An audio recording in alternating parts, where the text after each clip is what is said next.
ಎರಡನೇದು ತುಂಬಾ ಆತಂಕಕಾರಿ ವಿಷಯ ಏನು ಅಂದ್ರೆ ಇವತ್ತು ವಿರೋಧ ಪಕ್ಷದ ರಾಷ್ಟ್ರದಲ್ಲಿ ಇರ್ತಕ್ಕಂಥ ವಿರೋಧ ಪಕ್ಷಗಳು ಕಾಂಗ್ರೆಸ್ ಇರ್ಬೋದು, SP ಇರ್ಬೋದು, TMC ಇರ್ಬೋದು, ಆಪ್ ಇರ್ಬೋದು, ಇವರೆಲ್ಲ ಇವತ್ತು ಯಾವ ಮಟ್ಟಕ್ಕೆ ಇಳಿದಿದ್ದಾರೆ ಅಂದ್ರೆ ದೇಶನ ಒಡೆದ್ರೂ ಪರವಾಗಿಲ್ಲ, ಈ ನೀಟ್ ಪರೀಕ್ಷೆ ವಿಷಯದಲ್ಲಿ ಆಗಿರ್ತಕ್ಕಂಥ ಘಟನೆ ಸುಮ್ಮನೆ ಒಂದು ನೆಪ ಇಟ್ಕೊಂಡು ಇವ್ರು ಇವತ್ತು ಯಾವ ರೀತಿ ಇಡೀ ದೇಶನ ಒಡೆಯಕ್ಕೆ ಕೊಟ್ಟಿದೆ. ಯಾರ ಜೊತೆ ಕೈ ಜೋಡಿಸಿ ಈ ಪ್ರಪಂಚದಲ್ಲಿ ಇರ್ತಕ್ಕಂಥ ದುಷ್ಟಶಕ್ತಿಗಳು ಯಾರು ಭಾರತವನ್ನ ಹೊಡಿಬೇಕು ಅಂತ ಟ್ರೈ ಮಾಡ್ತೀವಿಯಲ್ಲ, ಇಂಥವ್ರ ಜೊತೆ ಕೈ ಜೋಡಿಸಿ ಇವತ್ತಿವರು ಭಾರತದಲ್ಲಿ ಈ ಕಾಂಗ್ರೆಸ್ ಪಕ್ಷದವರು ಹಾಗೂ ಅವರ ಇಂಡಿ ಮೈತ್ರಿಕೂಟ ಏನಿದೆಯಲ್ಲ, ಇವರೆಲ್ಲ ಅವ್ರ ಜೊತೆ ಸೇರ್ಕೊಂಡು ಇವತ್ತು ಆಚೆ ಕಡೆಯಿಂದ ಫಂಡಿಂಗ್ ತಗೊಂಡು ಇವತ್ತು ನಮ್ಮ ದೇಶನ ಒಡೆಯಕ್ಕೆ ಹೊರಟಿದ್ದಾರೆ.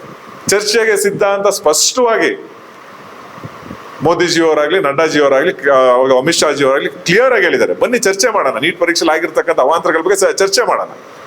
ಹೌದು, ಲೀಕ್ ಆಗಿತ್ತು, ಮರುಪರೀಕ್ಷೆ ಮಾಡಿದ್ದಾರೆ, ಕೆಲವು ವಿದ್ಯಾರ್ಥಿಗಳಿಗೆ ಸ್ವಲ್ಪ ನೋವಾಗಿದೆ, ಅದ್ರಲ್ಲಿ ನಾವು ಯಾವುದೇ ಕಾರಣಕ್ಕೆ ವಿದ್ಯಾರ್ಥಿ ಭವಿಷ್ಯನ ಮುಂದಿಟ್ಕೊಂಡು ಇವ್ರು ಬೇಳೆ ಬಯಸ್ಕೊಳ್ಳಿಕ್ಕೆ ವಿರೋಧ ಪಕ್ಷದವರು ರಾಷ್ಟ್ರದಲ್ಲಿ ಹೋರಾಡಕ್ಕೆ ಹೊರಟಿದ್ದಾರೆ ಅಂದ್ರೆ ಅದು ಕೂಡ ದೇಶ ಹಾಳಾದ್ರೂ ಪರವಾಗಿಲ್ಲ, ದೇಶ ವಿಭಜನೆ ಆದ್ರೂ ಪರವಾಗಿಲ್ಲ, ತುಕಡೆ ಗ್ಯಾಂಗ್ಗಳು ಹೋಗಿ ನಿಂತ್ಕೊಬಿಟ್ಟವಲ್ಲಿ. ಇವತ್ತು ಯಾರಿದ್ದಾರೆ ವಿದ್ಯಾರ್ಥಿಗಳು ಕರೆಕ್ಟಾಗಿ ನೀಟ್ ಪರೀಕ್ಷೆ ಬರ್ದಿರ್ತಕ್ಕಂಥ ವಿದ್ಯಾರ್ಥಿಗಳು ಯಾರಿದ್ದಾರೆ ಅಲ್ಲಿ ಹೇಳಿ? ಖಂಡಿತವಾಗಿ ಹೇಳಿ, ಯಾರಿದ್ದಾರೆ ಅಲ್ಲಿ ಇರ್ತಕ್ಕಂಥವ್ರೆಲ್ಲ ಅವ್ರು ಬೇಳೆ ಬೇಯಿಸ್ಕೊಳಕ್ ಬಂದಿರೋದು.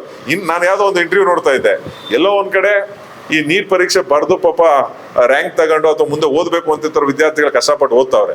ಇವರಲ್ಲಿ ರೋಡಲ್ಲಿ ಬಿರಿಯಾನಿ ತಿನ್ಕೊಂಡು, ಕಬಾಬ್ ತಿನ್ಕೊಂಡು, ದೇಶದ ಫ್ಲಾಗ್ ಅರ್ಧ ಹಾಕೊಂಡು ತುಕಡೆ ಮಾಡ್ತೀವಿ ಭಾರತನ ಅನ್ಕೊ ಓಡಾಡ್ತಿರ್ತಕ್ಕಂಥವ್ರ ಜೊತೆ ಈ ವಿರೋಧ ಪಕ್ಷದವರು, ಕಾಂಗ್ರೆಸ್ ಅವರು, ಅದು ಮುಖ್ಯವಾಗಿ ಈ ಬೇಜವಾಬ್ದಾರಿ ವಿರೋಧ ಪಕ್ಷ ನಾಯಕ ಇದ್ದಾನೆ ಲೋಕಸಭೆಯಲ್ಲಿ, ರಾಹುಲ್ ಗಾಂಧಿ ಅಂತ.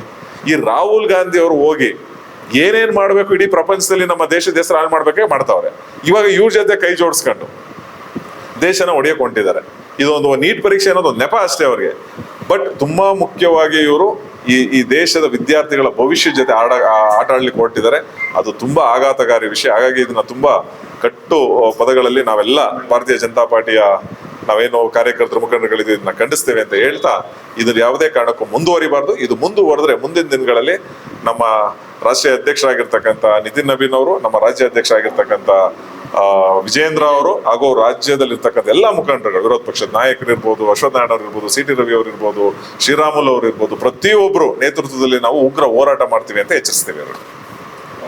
ಕರುನಾಡು ಟೈಮ್ಸ್ ಚಾನೆಲ್ನಲ್ಲಿ ಸುದ್ದಿ ಮತ್ತು ಜಾಹೀರಾತು ನೀಡಲು ಈ ನಂಬರ್ಗೆ ಕರೆ ಮಾಡಿ.